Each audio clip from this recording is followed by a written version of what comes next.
नमस्कार, मी Ruta Bhide. Mothers and किड्सच्या युट्यूब चॅनलमध्ये तुमचं खूप खूप खूप मनापासून स्वागत. आपण या चॅनलवरती पेरेंटिंग, काउन्सलिंग, लाईफस्टाईल अशा वेगळ्या वेगळ्या विषयांवरती बोलत असतो आणि मी वेगळ्या वेगळ्या विषयांवरचे व्हिडिओ पोस्ट करत असते. त्यामुळे आपला चॅनल लगेच सबस्क्राईब करा. आज आपण बोलणार आहोत ADHD बद्दल. ADHD म्हणजे काय?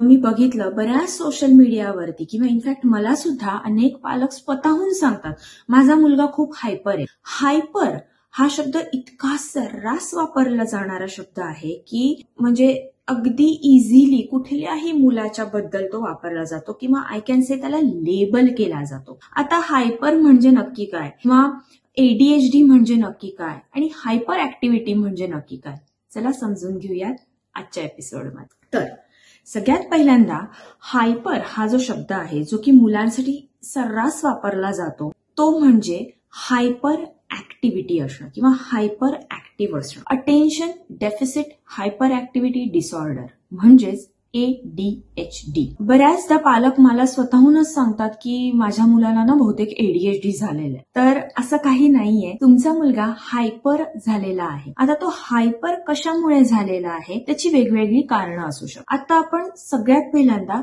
ADHD बद्दल फोकस करूया. आता हायपर ऍक्टिव्हिटी म्हणजे नक्की काय, तर जरुरीपेक्षा जास्ती ऍक्टिव्ह असणं म्हणजे एखाद्या ठिकाणी जास्तीची एनर्जी लावणं.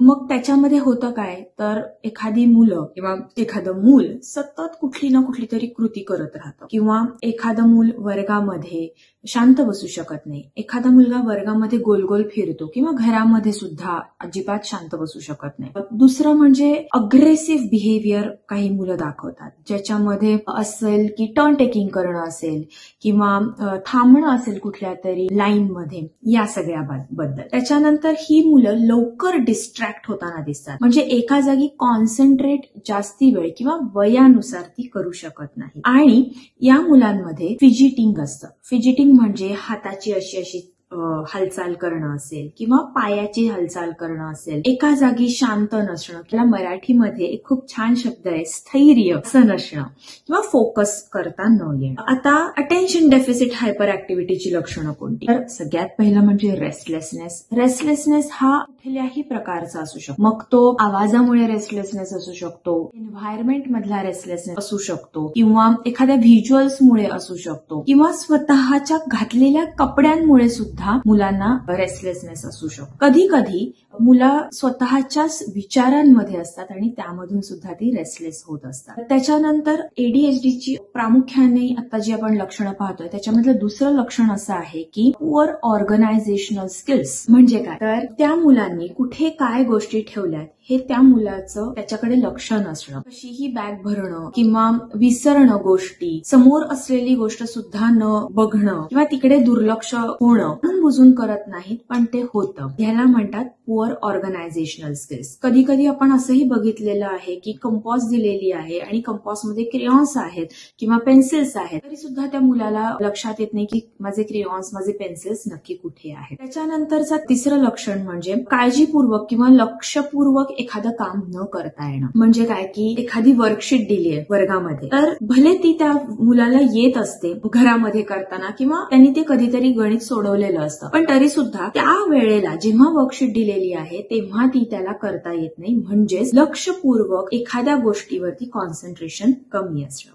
चौथं कारण असं आहे की एखादं काम करत असताना ते शांतपणे बसून पूर्ण न करता येणं. म्हणजेच काय, तर लवकर डिस्ट्रॅक्ट होणं. मग जी वर्कशीटचं एक्झाम्पल मी मगाशी दिलं त्याच्याच मध्ये ती वर्कशीट सॉल्व्ह करत असताना कुठेतरी वेगळाच आवाज आला, कोणीतरी शेजारून गेलं तर लगेच त्याच्यावरती त्या मुलाचं लक्ष विचलित होतं. पाचवा जो पॉइंट आहे, तर जे लक्षण आहे ते म्हणजे विचार न करता कृती करणं. बऱ्याचदा ADHD असलेल्या मुलांची कृती आधी होते आणि नंतर विचार होतो आणि अशा वेळेला आपल्याला म्हणजे बाकीच्या लोकांना ते समजत नाही की ह्याला नक्की म्हणायचं काय आहे किंवा करायचं काय आहे. सहावा पॉइंट आहे, कधी कधी ADHD असलेली मुलं बऱ्याचदा मी बघितलेली आहेत की ती खूप बोलतात, ज्याला आपण अननेसेसरी टॉक असं म्हटलं जातं. उगाच नको तेवढी माहिती सांगणं, कंटिन्यू बोलत राहणं, दुसऱ्याचं दुसऱ्याचं कमी ऐकून घेणं हे सगळं याच्यामध्ये येतं. त्याच्यानंतर पुढचं लक्षण आहे की वयापेक्षा खूप जास्ती शारीरिक हालचाल करणं, की उड्याच मारणं,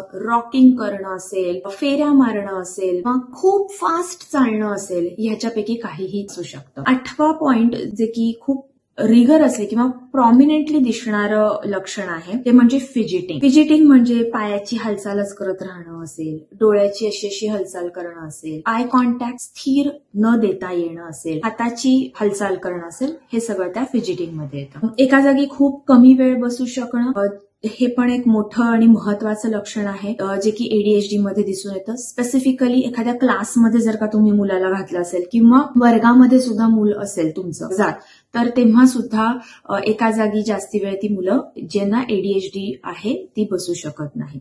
आणि वयाप्रमाणे रिस्क टेकिंग असणं किंवा वयाप्रमाणे नको एवढं रिस्क टेकिंग असणं असं म्हणेन मी. कधी कधी ना मुलं आपण बघितलं असेल त्या बारला वगैरे अशी खूप लटकताना दिसतात आणि ते त्यांच्या वयाप्रमाणे नसतं. सो इथे प्रॉब्लेम काय होतो, एडीएचडी असलेल्या मुलांना धोका किती आहे हे समजत नाही. त्यामुळे तुमची मुलं जर का याच्यापैकी कुठलीही लक्षणं दाखवत असतील, 2 किंवा त्याच्यापेक्षा लक्षणं दाखवत असतील, तर क्लिनिकल सायकोलॉजिस्टला लवकरात लवकर संपर्क साधा किंवा डेव्हलपमेंटल पेडियाट्रिशियनला सुद्धा तुम्ही लवकरात लवकर संपर्क साधू शकता. मला स्वतःला तुम्ही संपर्क साधू शकता आणि त्याच्यासाठीची लिंक मी डिस्क्रिप्शन मध्ये त्याचे सगळे डिटेल्स देत आहे. त्याच्यामुळे एडीएचडी म्हणजे काय किंवा त्याची लक्षणं काय आहेत हे समजून घेतलंय आज आपण. याच्या पुढचा भाग बघण्यासाठी सबस्क्राईब बटन दाबा, म्हणजे तुम्हाला लगेच त्याचं नोटिफिकेशन येईल. Happy parenting.